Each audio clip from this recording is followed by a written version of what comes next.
Assalamualaikum warahmatullahi wabarakatuh. Halo semuanya, kami dari kelompok 9 untuk sistem informasi akuntansi. Dan pada kesempatan kali ini kami akan menerangkan tentang simbol-simbol bagan alir dan juga flow. Kami menggunakan saya Dimas Faitri Pikasa, Sanata Yuliba, dan juga di Atmojo. Next. Oke, yang pertama kita akan menjelaskan tentang simbol alir yang bagian input atau output.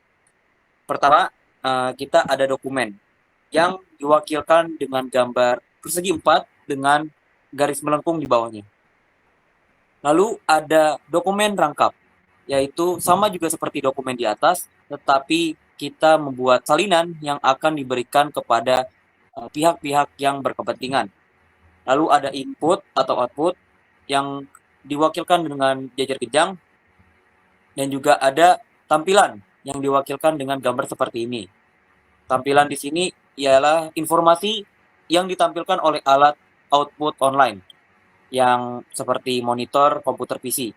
Lalu ada input data online yang diwakilkan dengan gambar persegi panjang dengan garis miring di atasnya. Lalu di bawahnya ada hubungan antara tampilan dan juga input data online. Ini mewakilkan hubungan antara monitor komputer PC dengan komputer pribadi milik perusahaan. Next, akan dijelaskan oleh teman saya. Ya, baik, terima kasih, Fred. Saya akan menjelaskan simbol bagan alir di bagian pemrosesan. Yang pertama yaitu pemrosesan komputer, dilambangkan seperti persegi 4, persegi panjang, segi 4, yaitu merupakan fungsi pemrosesan yang dilaksanakan oleh komputer. Biasanya digunakan untuk memanipulasi dan menghasilkan perubahan atau update terhadap data atau informasi. Yang kedua merupakan kegiatan manual, dilambangkan dengan trapesium terbalik seperti di gambar ini, merupakan sebuah kegiatan pemrosesan yang dilaksanakan secara manual.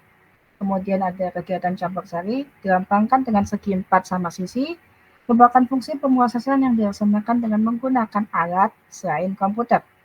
Kemudian ada kegiatan input offline, dilambangkan dengan segi 4 dengan sisi yang tumpul pada setiap sudutnya, merupakan kegiatan yang dilakukan dengan menggunakan alat pemasukan data offline seperti disket atau kasir. Kemudian atau register kas, maaf. Kemudian ada disk bermagnet, dilambangkan seperti tabung sini, merupakan bentuk storage atau penyimpanan di mana data disimpan secara permanen pada disk bermagnet digunakan untuk meninggalkan file induk atau file master. Kemudian ada pita bermagnet yang merupakan sebuah penyimpanan dalam sebuah pita bermagnet.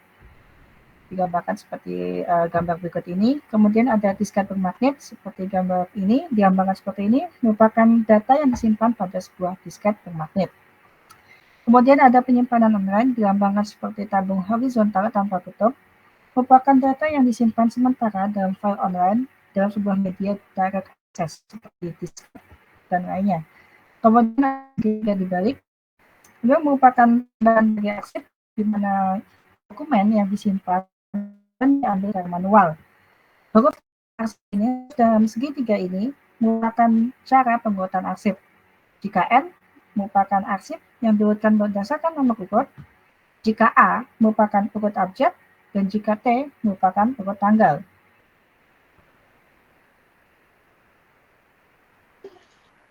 Oke, terima kasih Sumar. Selanjutnya saya akan menjelaskan simbol-simbol arus dan simbol-simbol lainnya. Yang pertama saya akan menjelaskan dari lambang kiri atas yang gambarnya seperti anak panah.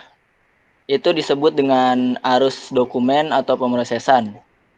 Nah, simbol ini digunakan untuk menentukan arah arus dokumen atau pemrosesan yang arah arus normalnya adalah ke kanan atau ke bawah.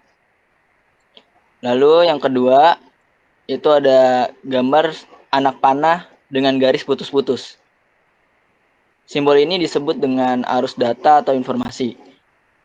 Simbol ini digunakan untuk menentukan arah arus data atau informasi yang sering digunakan untuk menunjukkan data yang di-copy dari sebuah dokumen ke dokumen lain.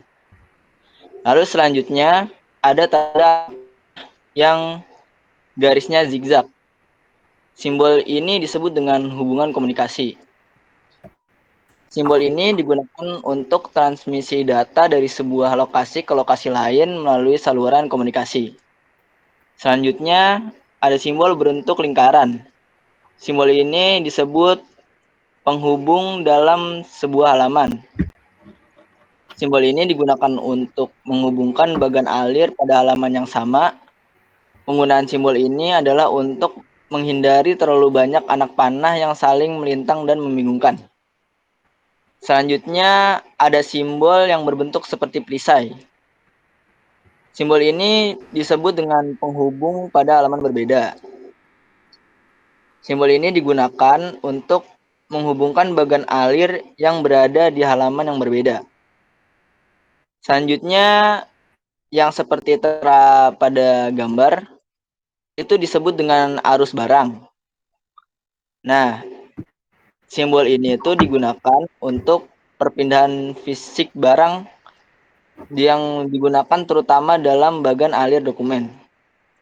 Lalu selanjutnya, simbol yang berbentuk seperti kapsul disebut dengan terminal. Simbol ini digunakan untuk memulai, mengakhiri, atau titik henti dalam sebuah proses atau program, juga digunakan untuk menunjukkan pihak eksternal. Selanjutnya, simbol berbentuk belah ketupat. Ya, simbol ini disebut dengan keputusan. Simbol ini digunakan untuk sebuah tahap pembuatan keputusan dalam bagian alir program komputer untuk menunjukkan cabang bagi alternatif cara. Lalu selanjutnya ada gambar seperti antena. Ini disebut dengan anotasi. Nah, simbol ini digunakan untuk tambahan penjelasan deskriptif atau keterangan atau catatan sebagai next one. Selanjutnya saya akan menjelaskan bagan alir dokumen. Dari bagian kiri, itu jadi bagan alir dokumen ini akan dimulai dari adanya transaksi penjualan dengan pelanggan, lalu akan memberikan dokumen bukti pembayaran berupa cek. Setelahnya, dokumen tersebut akan dibuatkan daftar secara manual. Daftar ini akan berbentuk 3 rangkap. Rangkap 1 akan diberikan kepada kasir bersama dengan cek. Rangkap 2 akan diberikan kepada audit intern perusahaan. Lalu rangkap 3 akan dibuatkan jurnal penerimaan uang secara online yang di dalamnya terdapat dokumen bukti pembayaran. Setelahnya, dokumen akan disimpan dan diambil secara manual dengan mengurutkan berdasarkan tanggal transaksi. Data jurnal penerimaan uang yang sudah dibuat akan diproses untuk mengupdate saldo piutang dagang. Selanjutnya akan dijelaskan oleh teman saya. Baik, terima kasih Saka. Seperti yang sudah dijelaskan sebelumnya, data dari piutang dagang ini digunakan untuk dalam proses komputer berupa update piutang dagang seperti yang dapat dilihat dari bentuk persegi panjang di sini.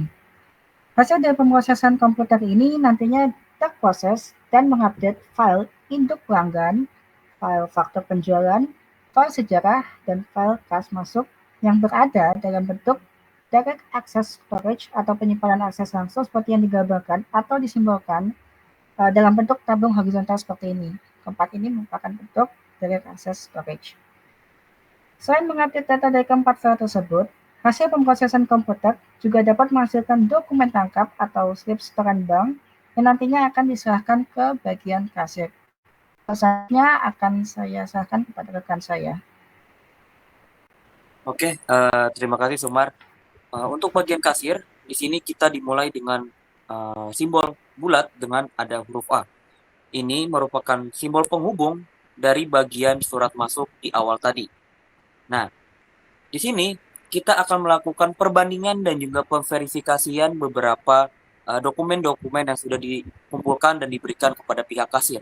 Yang pertama ada cek dan juga daftar remittance pertama, yaitu arsip pertama yang diberikan oleh bagian surat masuk. Lalu ada slip setoran bank 2 rangkap yang diberikan oleh Departemen Pengolahan Data. Lalu di sini keempat bukti tersebut akan dikirimkan kepada bagian-bagian yang berkepentingan, seperti slip setoran bank 1 dan 2, dan juga cek yang sudah pihak kasir diterima akan diberikan kepada bank. Lalu yang terakhir, daftar remittance yang sudah kita terima dari bagian surat masuk akan dikirimkan tanggal masuk. Next, akan dijelaskan oleh teman saya. Baik, saya akan menjelaskan sedikit merupakan dari contoh bagian program. Pada bagian mulai di sini dilambangkan dengan simbol terminal yang awal saat.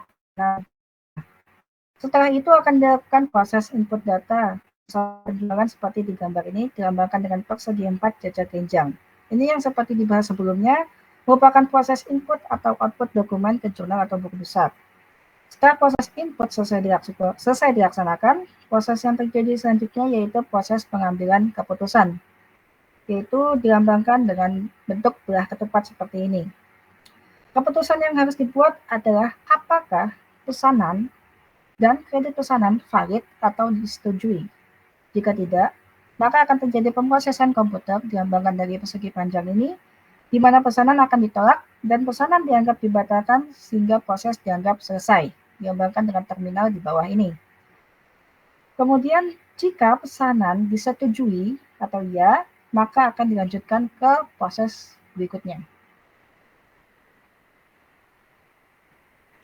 Selanjutnya akan Oke, lalu selanjutnya sistem akan memeriksa apakah persediaan barang cukup untuk memenuhi pesanan. Jika tidak memenuhi, maka orderan akan ditunda sehingga pesanan akan dibatalkan dan akan dianggap selesai. Dan jika persediaan barang cukup dan memenuhi, maka proses akan dilanjutkan ke tahap berikutnya.